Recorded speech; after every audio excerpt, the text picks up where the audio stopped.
What is up, everybody? Raymond Summerlin here.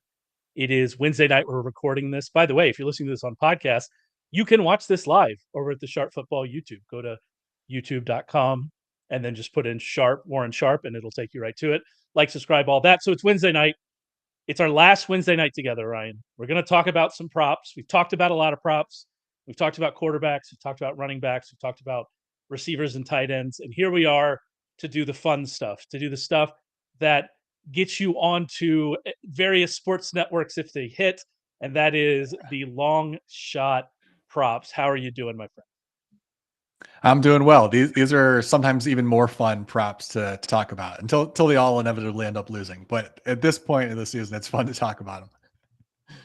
The dreams. I have a parlay going where I just took I got like a $20 free bet from somebody. I guess it was DraftKings, and so I just took division winners, all 8 division winners. And just why not? You never know. One of these days I might hit 8 of 8. I definitely am not going to this year. But yeah, this is fun. Get some long shots in there. Get some 30 to 1s. Get some 20 to 1s in there, and have a good time. So that's what we're going to do today. We're going to talk about long shot props. And that has me happy. And it's good that it has me happy because I have to tell you a sob story, Ryan. About an hour before we got on here, I got an email from the Alumni Association of my high school that announced my 20-year high school reunion, which I had successfully blocked out of my brain that was happening this year. And I have been in a deep well of despair for about 30 minutes now. And I need these long shots. I need these long shots to bring me out of it. 20 years. I'm 20 years. I'm essentially dead is what I'm thinking. Right? Like this is the end, huh? I'm right there with you at 20 years also, so I know your pain. Oh, the class of 03. Look at that. Yep. Class of 03 represent. So anyway, those of you out there who are also in your 20 year, you have a bunch of depressed people with you. We're all going to be fine. We're going to make it. We're going to make it to 30 years. We're going to be fine. Before we get into the long shot props, let's talk a little bit about what we have available over at sharpfootballanalysis.com. Obviously, you can find Ryan's articles over there talking about all the props. Like I said, quarterback, running backs, receivers, and then these long shots. You can also find the Sharp Fantasy Football Draft Kit. If you have a fantasy football draft this weekend, it's a massive weekend for that. That's over there. You can find the Sharp Football Preview, getting you ready for the NFL season. All of that's over there. And if you're interested in props, you should probably check out the futures package. More futures are being released almost every day. So more futures are released today in the futures package. And if you use the promo code futures50, you can get $50 off of that. So go make sure you check all of that out over at Sharp Football. But let's get to it. Let's get to the action. And I think you were trying to curry favor with me with this first one. I believe we've talked about how much I love Justin Herbert this year, and you have come out of the gate swinging with Justin Herbert love. You like Justin Herbert to finish with the most passing yards in the NFL. That is plus 650 over at DraftKings. What do you like so much about this long shot? Yeah, I mean, first of all, it's partially about value. It's not that he would be my number one choice if I were ranking players, but there's quite a few guys ahead of him. And I think that, looking at how this offense is probably going to shape up, he's in a pretty good position. One of the things, right off the top is that they added Quentin Johnson, which just made the receiving core a little bit deeper, which is obviously one of the issues they had last year with all the injuries. And I know if you listen to last week's podcast, we were sort of dumping on Johnson, as I said, to take the under on his receiving yards. I'm a little bit down on him personally, but he undeniably makes the receiving core deeper. It's going to help if an injury goes down. Like we talked about last week, the way that we're going to lose that is if, Keenan Allen gets injured and suddenly Quentin Johnson steps in.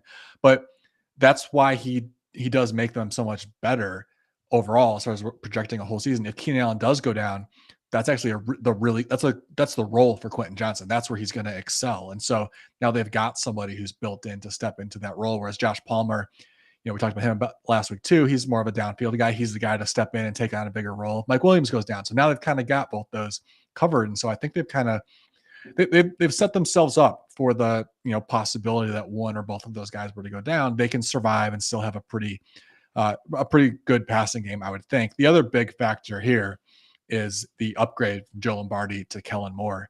And I think that there are some people around the league, and maybe this has contributed to this being a fairly deep long shot, and also why Justin Herbert's passing yardage total is a little bit lower than I expected.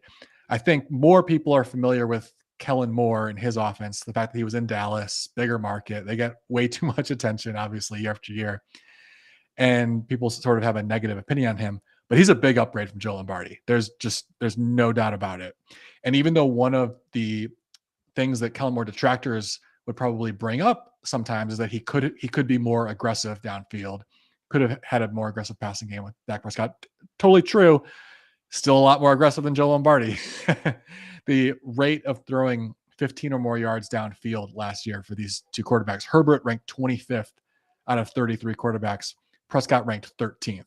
So yeah, you'd like to see Prescott, jump a little bit higher on that list, but man, Herbert ranked 25th on that list is just malpractice from Joe Lombardi. So Kellen Moore is not the perfect guy to pair with Herbert probably, but he's much better. And so we think that they've got more insurance. We think that with the receiving core, we think that the passing game can be a little bit more aggressive with more. I think that those things shape up for Herbert to probably exceed last year's numbers, which were actually pretty strong considering all the factors working against him. Oh, it's interesting to me. You mentioned that people, with Dak Prescott wanting him to throw down the field more. Dak Prescott averaged 8.4. I was looking it up here. Dak Prescott averaged 8.4 air yards per throw under Kellen Moore, and it was a 9.3 yards per throw in the only season they had together before Mike McCarthy showed up in Dallas. And so I that would be an odd criticism of Kellen Moore to me. And it's definitely better than what we saw out of, what they allowed Justin Herbert to do last year. I've mentioned this. I can't remember which episode of this podcast I mentioned this on, but I've read this stat out because it's one of the wildest stats to me, and that is that Justin Herbert averaged 6.42 air yards per attempt last season. That ranked below Jimmy Garoppolo. That ranked below Baker Mayfield. And Matt Ryan was the only qualifying quarterback with a lower average depth of target. That is, as you put it, malpractice. That is absurd that they did that. And so I expect them to throw down the field more. And as I keep mentioning, Justin Herbert has been really good when he throws down the field. On throws of at least 15 yards or more, Herbert has averaged 13 yards per attempt and an 8.6% touchdown rate in his career. That would have ranked ninth among qualifying quarterbacks last season. So it's not that he can't do it. It's that he hadn't been allowed to do it. Now they're going to allow him to do it. That plays into the strengths of Mike Williams. You still have Keenan Allen underneath. You have Quentin Johnson, and if he hits, and he's a player we think he can be a playmaker. He can be a create yards after the catch. This passing game could be really good. And another thing you've brought up a couple times talking about this team is that behind Austin Eckler is not great. I think Joshua Kelly had a good preseason, and Joshua Kelly looks maybe he has improved. But if something were to happen to Eckler, you're not going to really like the running game at all. And a lot of Eckler's value is in the passing game anyway. And so there's a lot set up here for Justin Herbert to lead the league in passing. Is he the favorite to do it? Absolutely not. But that's why you're getting 650 on him. And I think that this makes a lot of sense. And I actually think it plays into the next one as well, which is Tony Pollard most rushing yards, which you have as plus 1,800 over at FanDuel. And again, would you say, if you were just making a list, priced irrespective of it, making a list, would you say Tony Pollard would be the guy that's going to lead the NFL in rushing yards? No, of course not. There are lots of names, maybe not lots, but there are several names you would put ahead of him in that list. But if you can get Tony Pollard, the clear lead back on Dallas, which has not went and got a veteran running back, if you go and look at Tony Pollard that way and say plus 1,800, that's pretty good value. Yeah, absolutely. I was surprised that this was priced where it was. I would have expected it to be. I would have expected him to rank much higher on the list of guys there, but there was a pretty long list of names ahead of him. And so this is just really good value. Like you said, he's the clear cut guy there. There's absolutely no real competition for carries. Rico Dowdle and Deuce Vaughn are just not going to play a significant role. So Pollard's going to be out there. And we know if that I can interject here, for a second, I don't know if you've gotten to listen to, I live in Texas. I get the Dallas Cowboys broadcasts on TV on the CW of all channels in the San Antonio area. And you all need to find you someone that loves you like the Cowboys preseason announcers love Deuce Vaughn. They love Deuce Vaughn. And I get it. I love Deuce Vaughn too. Loved him in college. He's such a fun story. But they talked about Deuce Vaughn like he was the second coming. It is wild how much they love that guy. So no, maybe they know something about his usage, but I'm with you. I think it's a little bit doubtful that that's where we're headed. You know. Yeah, absolutely. I mean, it's a long shot, and there's things that I like about Dowdle too. He was a super fun player in college. It's been exciting to see him carve out a little bit of a role there, and I think Dowdle. I'm a little more skeptical of Vaughn. If they were like forced into action, they could be serviceable, but neither one of them are close enough to Pollard to really take carries away in any type of meaningful action. And the other factor here is we just talked about Kellen Moore leaving for the Chargers, but Brian Schottenheimer steps in to the offensive coordinator role. He's been away from the game for a year, so maybe he's taken that time to alter his approach a little bit, but he did choose to go work for a guy, Mike McCarthy, who is notoriously ultra conservative. So this could be a case of McCarthy moving on from Moore, who potentially was pushing for them to be less conservative. And maybe we'll find that out this year. That'll be a fun test to see. And maybe going for Brian Schottenheimer because they were more closely aligned. And looking at Brian Schottenheimer's history, I mean, we got to go back pretty far in some cases. So this could change, but he does have a long track record. And looking at the times that he's had a running back play a full season, it's happened 5 times throughout the course of his career. Every time that lead back has had at least 250 carries, twice going over 300 yards. Those were both Thomas Jones when he was with the Jets. The third season of Thomas Jones was 290 yards. So right in that same ballpark. And that's the type of touches that you need to lead the league in rushing. You're going to need that type of workload, but we know that they want to be conservative. We know that there's no competition for carries. And we know that Schottenheimer has a history of being willing to lean on just one guy for all those carries. So I think there's a lot of factors working in your favor, and the line is saying that this is a pretty extreme long shot. So I think that just the value is too good to pass up. I think that part about mentioning he has the opportunity to get those carries, which obviously he does. I do think it's worth noting that he's the kind of running back that doesn't need as many carries, maybe as some of the 320 pound carry backs, just because of how efficient he's been. He has averaged 5.1 yards per carry throughout his career. You say, well, that was on that was in kind of a secondary workload.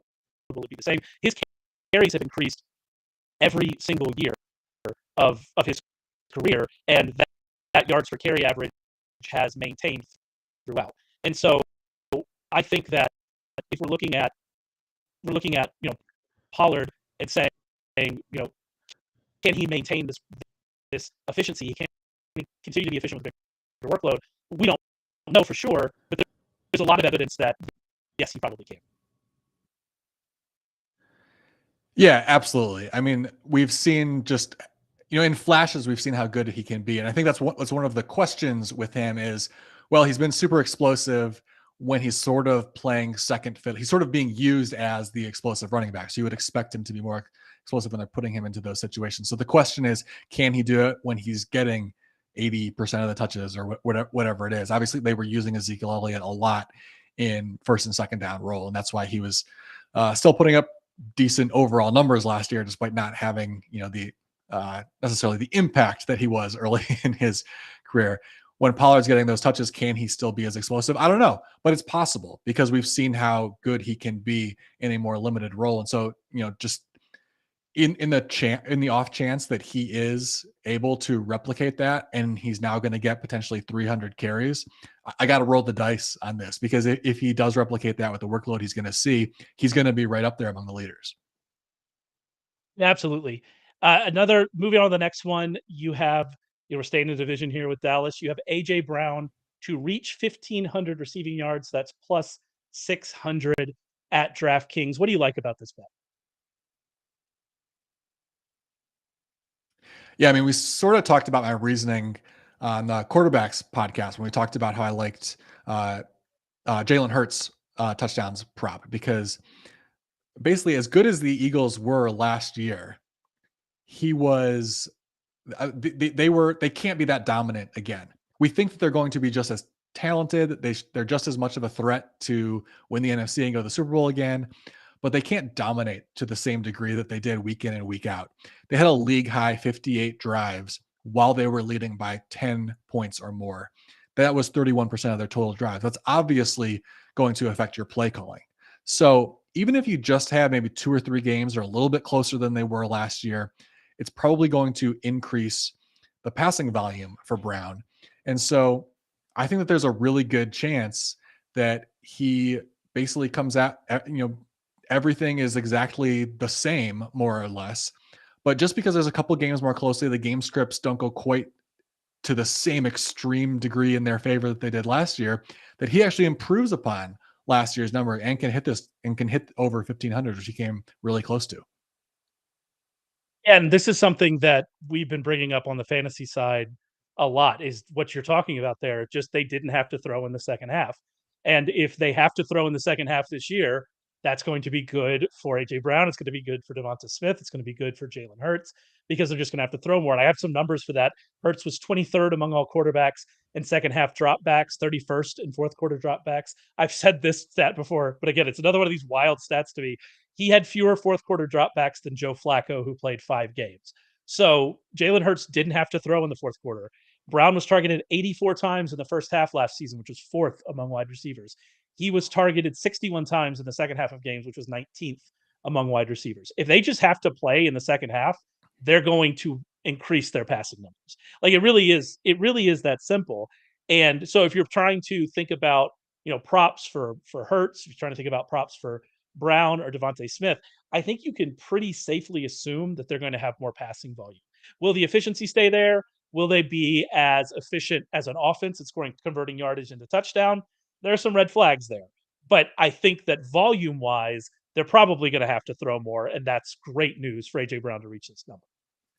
Yeah, absolutely. And those red flags that you mentioned actually could help us in a prop like this because it's going to lead to games being a little bit closer. So there are certain ways in which you can say that's sort of a red flag and sort of how their season is going to play out. But I think that when we're looking specifically at some of these yardage props, I think it really works in our favor because it's going to push some of these scores a little bit closer than they were last year, and maybe a little bit of luck played out over the course of the season to extend some of those leads beyond what they probably should be. Yeah, absolutely. Remember that if you're like this, if you're interested in betting on props, we have a futures package over at Sharp Football. You can go and check that out. We adding to it. Like I said, we added 4 more today on Wednesday. So we've been adding to it all off season. We're going to keep adding to it. Even throughout the season, there'll be some futures bets added to it. So go and check that out. Also, if you're listening to this on the podcast, be sure to subscribe to our YouTube channel. You can just go to YouTube and search Warren Sharp and you will find our YouTube channel. We're going live with these podcasts. We're going to have live broadcasts all throughout the season. We're going to have one on Sunday right after the afternoon games are finished, talking about the injuries, talking about the waiver wire, talking about everything you want to talk about for answering questions, everything you want to talk about NFL Sunday. So make sure you go to the YouTube channel. All right, let's move on to Bryce Young. I've noticed throughout this whole thing, it's funny because you are the draft expert. You study these guys so much. You know so much about all of these players. You're the person I come to when I need to ask you a question about Sean Tucker. We might have a conversation about him after the podcast goes off. Remind me that I need to ask you some questions about him. But then we come to this season. We come to the props here in the preseason, and you seem to be universally down on all of the rookies. That continues with Bryce Young, who you like to throw the most interceptions this year, which is plus 3,000 at DraftKings. Why do you hate rookies? I guess that's my question. There's, as much as I love watching the rookies play, I think there's way too much optimism. They're the shiny new toys. So every fan base is excited and thinks that their rookie is going to be awesome. And a lot of them will be eventually, usually not right out of the gate. So the lines, especially early, they are almost always way too high. I mean, I think rookie lines, I've never studied this, but I would imagine that rookie lines fall far more from when they first come out till, close to week 1 than for other players, because there's way too much optimism right out of the gate. we always talk about, this guy Sky Moore is going to come in and change the Chiefs offense. He's the guy. And then, week 10 rolls around and we still have Why barely would you seen him stick on that the knife in? field. Why would you just gouge me with the Sky Moore knife? You could have picked anyone. We could have picked anyone. It's such a long list, and it's not just the busts that I'm talking about. Obviously, there's going to be a few busts. Some guys are going to get opportunities and fail, but even the guys that end up being really good are just they're going to pick up the playbook a little bit slower. They're not going to get quite as many opportunities. They're going to make some silly rookie mistakes, and it's going to cost them opportunities over the next 2 or 3 games. And it just happens to almost all of them. Now, with this one in particular, I was surprised that this line was as long as it was. It was at 300-1. I was fortunate enough to get it at that, and it has, at least the last I looked, it had dropped at DraftKings to 200-1. So it seems like I was not the only one to catch on to the mistake there, because if you have a rookie who's going to play a full season, he's going to be in the mix. Like, there's just, rookies usually don't lead the league in interceptions, but it's because they don't play. If he does play a full season, they're going to be in the mix, just like Trevor Lawrence led the league a couple of years ago. By year 2, Lawrence was a heck of a lot better, but in year 1, rookies are bad. It's just they're almost all bad. In fact, over the last 20 years, there have been 16 rookie quarterbacks to start at least 16 games. 15 of those guys threw double-digit interceptions. Dak Prescott was the only one who didn't. I mean, if you're a rookie and you're playing, you're going to throw interceptions. You're going to be at least in the hunt for that interception crown. And I think that Young maybe have a even better chance than a lot of rookies, because a lot of times rookies come in and they dial the offense back, try to keep things pretty simple. And I think that this coaching staff might be willing to be a little bit more aggressive, and that potentially is bad for Young in the short term. It might be great for him in the long term to just say, like, go out there, make all the mistakes this year, and if you throw 20 interceptions, we don't care. That could be, I might almost recommend that strategy. It could be great for his development.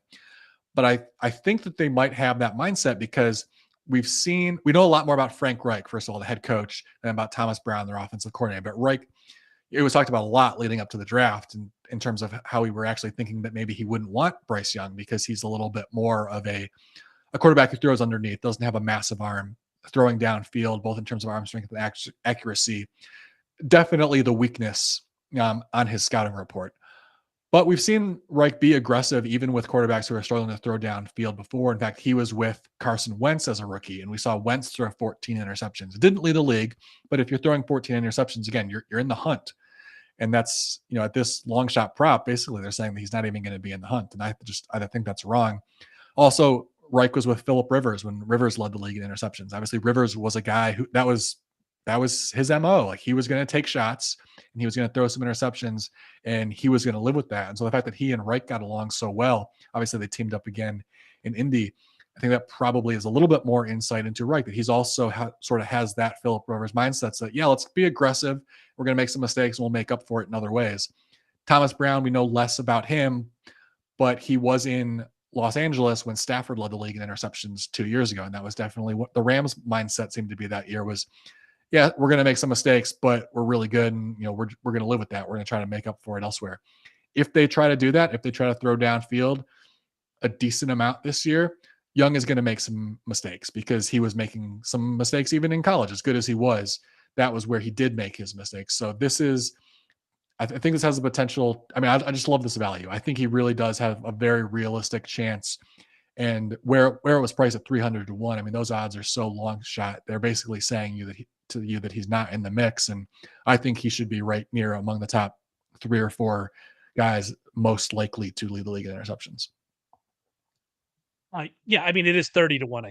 I think I tried to do the math real quick in my head. 30, yeah. Yeah, 30-1. I was like 300. All right. Anyway, to further your point, I got this straight off of Warren Sharp. Warren Sharp's been writing for Sharp Football Analysis. Another reason to go to sharpfootballanalysis.com. And he was writing about some of the preseason trends. And this was just kind of a throwaway line, but it stuck with me. Is that Bryce Young had the highest rate of 15+ yard throws among all starting quarterbacks in the preseason, 38% of his throws, which points to kind of what you're saying.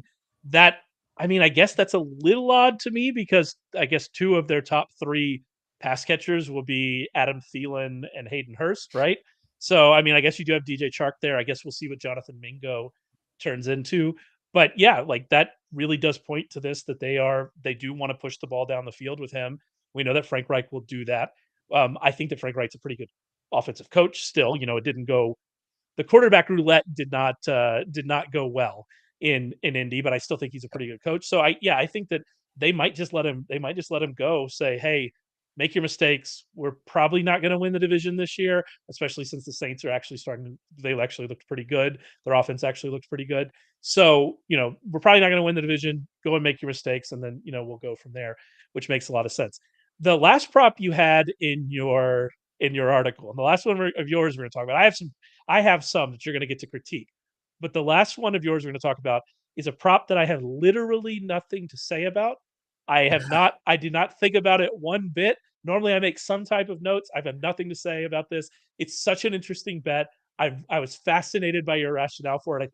You convinced me on it with your rationale, and that is Greg Joseph longest field goal plus 1100 over at BetMGM. What lay out some of the rationale. The schedule stuff you did blew my mind. I was like, we're getting deep into the weeds here with the kickers. Yeah, I love this one. These are some of my favorite bets, the ones that are a little bit off radar, because if you talk to any football fan, even casual football fans, about who's going to lead the league in rushing or receiving or whatever, someone can put together an argument for a realistic player, right? Like anybody can be like, oh, Jalen Hurts because whatever. Then there's these types of props where, yeah, some people might be able to realistically say, oh, Greg Sirline or Justin Tucker, and throw a name out there, but then ask them to name a third one, and they who's got the third strongest leg in the league. I don't think I could say with a ton of confidence, because I was surprised to come up with Greg Joseph's name for this prop. But I love these props. I love digging into them because I do think that there can be a little bit of an edge here, because the general public does not have a strong take on it. There's probably not a lot of money placed on this prop, which probably means the odds makers spent a little bit less time setting really strong lines here. And so maybe we can find one that has some pretty good value. And I think I settled on one that I like a lot with Greg Joseph. First of all, he hit a 61-yard field goal last year. In a lot of years, that's going to be the longest field goal. It was the second longest last year. I believe it was Justin Tucker who beat him out last year. But obviously he's capable of doing it if we've already seen him hit the 61-yarder. That's our proof of concept right there. But not only is he capable of doing that, but he got a lot of opportunities, which is probably even more important. He had 5 opportunities to hit a field goal over 55 yards last year. The only other players who had that many opportunities were Tucker and Sirline, the two big name, big leg kickers out there. So he has a lot of confidence from his coaching staff. And that's really important. If they're in one of these situations, they're going to give him a shot to hit a 62, 63 yarder. And that leads me to the schedule portion that you mentioned. Where they play is obviously a factor here. Playing in a dome helps you. So he's got, right off the bat, they've got 9 home games this year. He's got, I believe, 8 home games. He's got 11 total games in a dome. He's got his home games. He plays at Detroit, at Las Vegas, at Atlanta.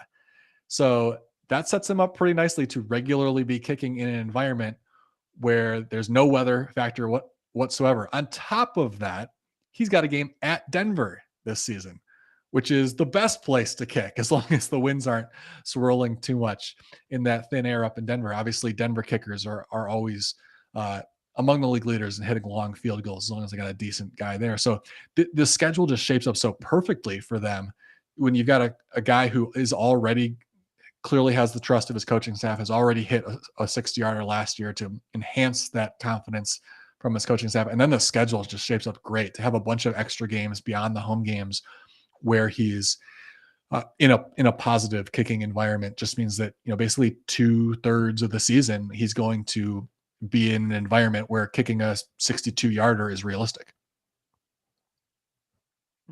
It's the most in-depth kicker analysis I've heard this side of Denny Carter, my former colleague over at NBC, Denny Carter. I hope you're doing well, Denny. I hope you really enjoyed the last 5 minutes of kicker talk. But yeah, no, it all makes sense. Like, it all makes complete sense. You've had me sold on it, and Yeah, I might be betting on a kicker, which I don't feel great about it, but it makes sense. Like getting into those markets, you're right. Getting into the markets where the lines aren't as sharp, where everybody doesn't have a strong opinion on it, is a great way to make money. The difficulty about Mhm. betting on NFL sides is that those are the sharpest lines maybe in the world, NFL sides. And so if you want to really get in and start making money. That's why props do well. That's why all this kind of stuff does well. The lines aren't as sharp. You can get in there, and this one, it's a really interesting bet. And I liked it a lot. All right, let's get into mine. I'm here for your criticism, and one of the places I think there's value is looking at expected touchdowns. So that's something that's big in the fantasy football space, where you take someone's usage and you apply an expected touchdown number to it.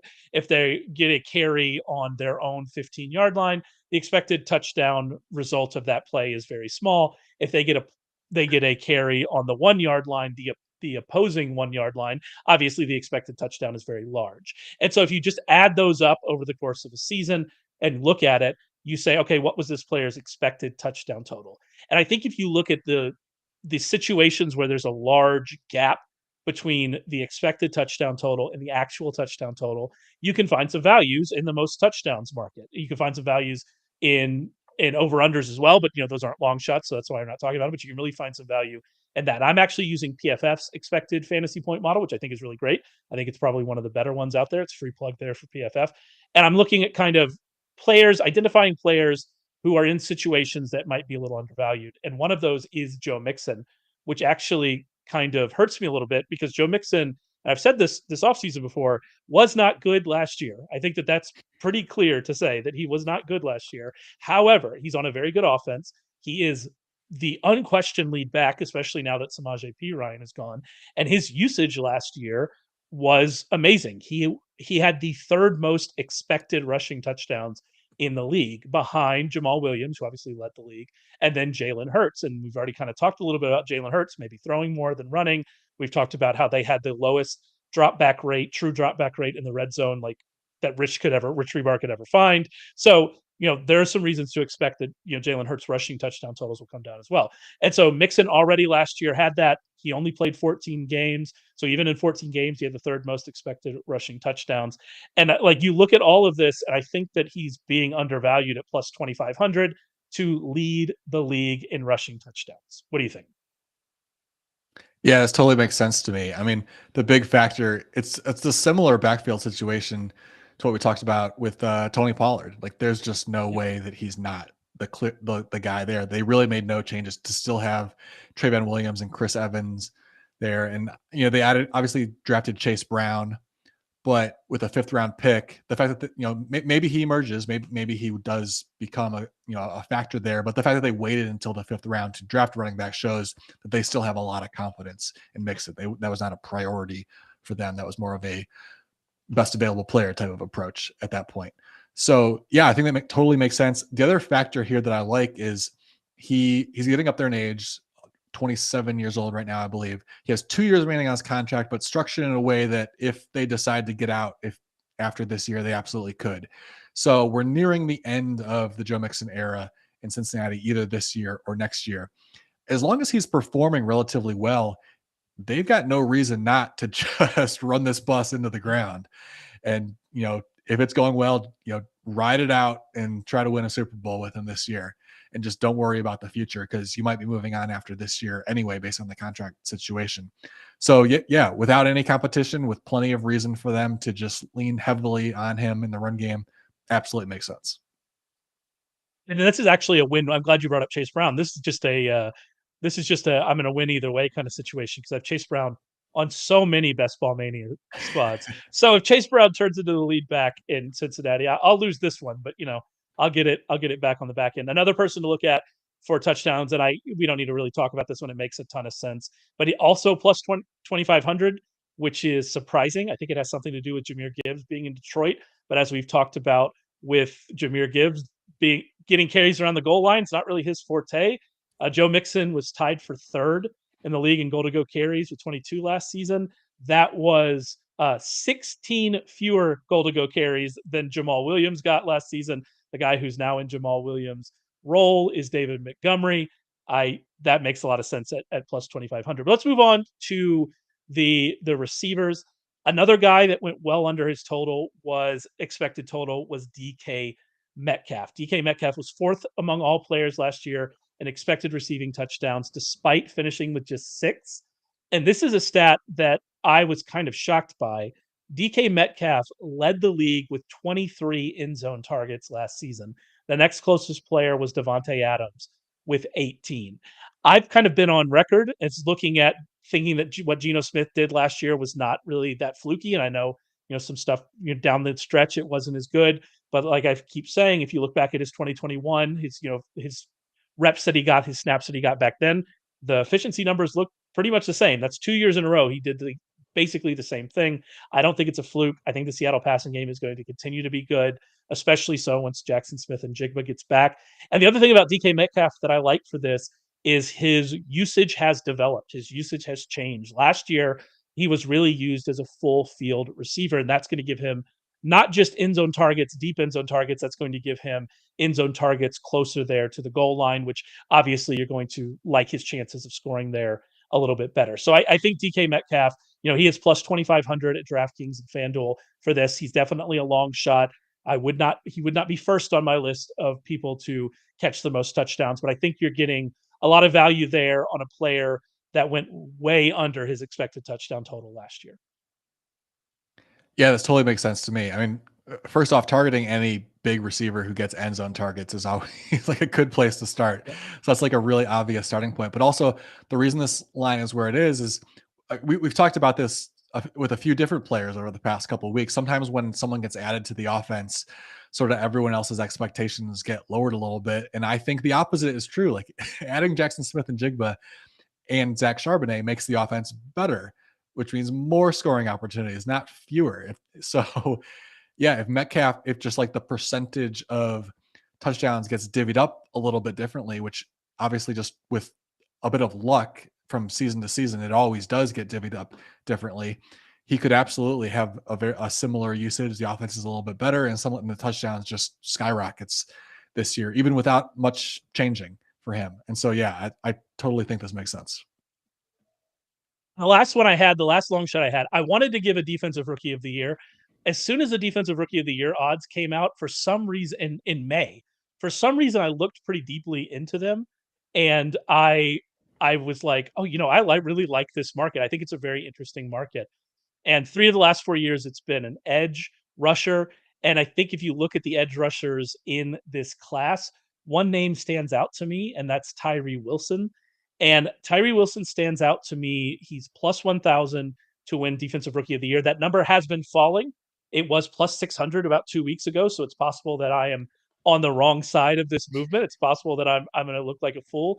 He came back for the final preseason game, so I'm now less worried about his injury. He might be limited to start the season, but he has so many things working in his favor in that he's going to a team that has Max Crosby. He's definitely not going to be, even if he's just a situational pass rusher, when he's on the field, he's not going to be the focus of the offensive line when Max Crosby is there. They also have Chandler Jones, but Chandler Jones is getting older. He wasn't as effective last year. Maybe he is better suited for the situational role, and we get to see more snaps from Tyree Wilson as he settles in and as he gets healthier.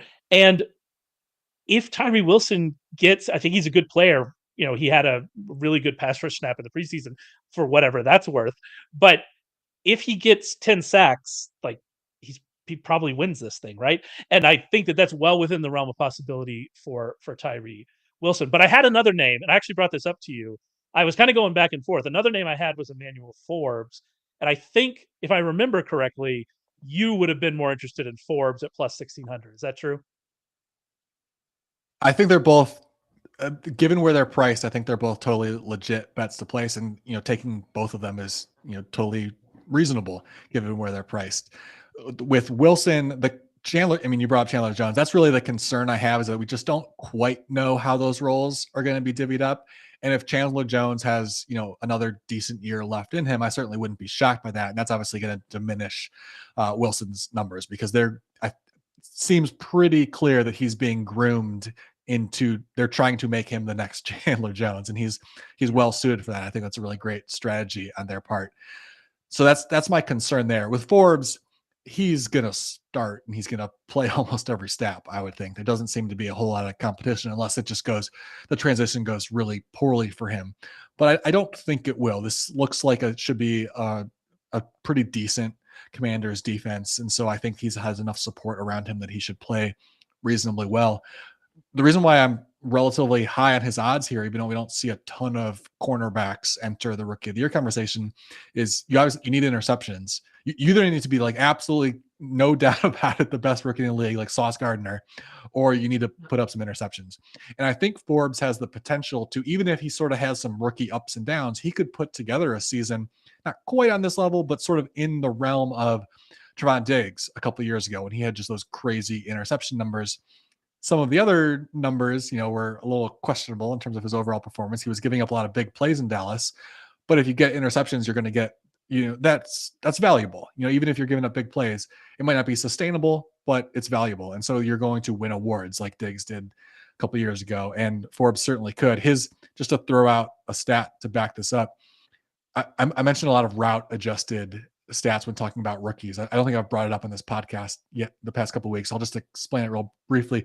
It just looks at routes for either receivers or cornerbacks, where you were targeted and what the average numbers are. So like for Forbes, if he's targeted on a slant route, you don't expect a ton of plays on the ball in that situation. But if you're targeted on a go route, much easier for a quarterback to get up there and make a play on the ball. So his route adjusted ball hawk rate was 49.8% above expected when defending the most common NFL routes, the curl, dig, drag, flat, out, slant, the routes that we see about 70% of the time in the NFL. That's a huge number. And so this is a skill set that is sustainable. We typically see this number. There's fluctuation from year to year, but if you're in high positive numbers here, you're going to continue to maintain positive ball hawk rate numbers year after year. So it definitely looks like he's going to be the type of cornerback who gets interceptions over the course of the year. And to get 6 or 7 requires some luck, but he's the type of guy who could take advantage of that luck and actually produce a number like that. Yeah, and that's absolutely the reason. Like he has the like you're mentioning, he has the profile of someone who's going to get the numbers to get recognized. Because he's not Sauce Gardner, right? But we probably don't have a Sauce Gardner. Although you might disagree with that Patriots corner, right? I know you I love do him. like Christian Gonzalez, yeah. But yeah, we probably don't have a Sauce Gardner, and so you're just looking for stats, and he has that profile. Can I give you a really wild one that I just found today? I was updating the odds articles over at Sharp Football Analysis. By the way, we have all the odds out there. I update them every week. Offensive Rookie of the Year, Defensive Rookie of the Year, MVP, Super Bowl odds, all available over at sharpfootballanalysis.com. And I found a wild one that I am suddenly kind of interested in, and you're gonna laugh at this one. It is Clayton Tune plus 10,100 to 1 to be the offensive rookie of the year. Isn't he the favorite to start week 1 for this team? And like I think they so. have no reason to bring back Kyler Murray, push back Kyler Murray. Could Clayton Tune just like start for the entire season for the Cardinals? Is that something that we're just not even considering as a possibility that might be like a real possibility?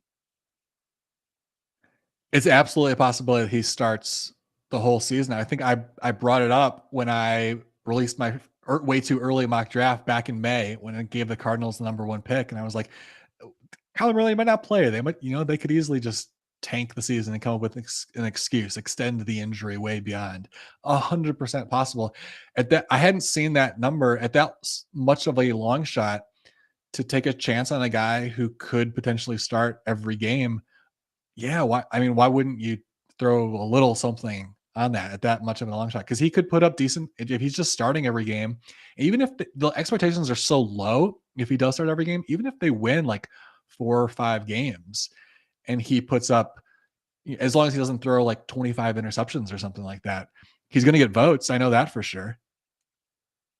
If he just Brock Purdy's, like Mm-hmm. he their team's not that good, and so it's not gonna happen. But like if he just Brock Purdy's and is fine and starts enough games, and Bryce Young throws 20 interceptions, and the Texans don't do Well, and they're going to have to anything. throw a lot.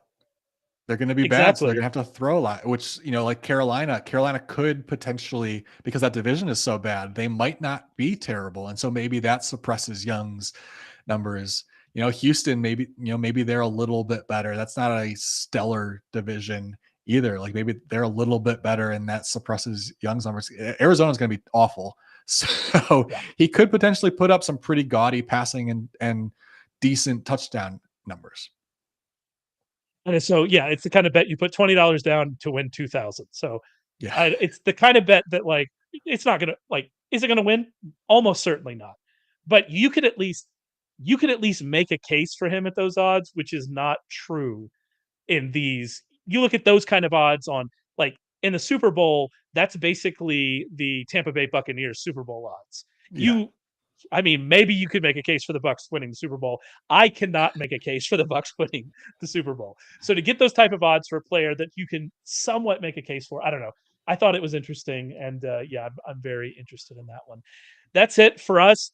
We're done with props. Next week we actually have football games to talk about. It's going to be wild. You're going to be back next week on Thursday night talking to Todd Burrows about prop bets, talking about DFS. Make sure you check that out. Next week, we're going to have showdown lineups where Rich and I talk fantasy. We're going to have our recap after week 1 of the regular season. Like and subscribe to the YouTube channel. Subscribe to us on the podcast network of your choice, and we will see you for week 1 of the NFL season.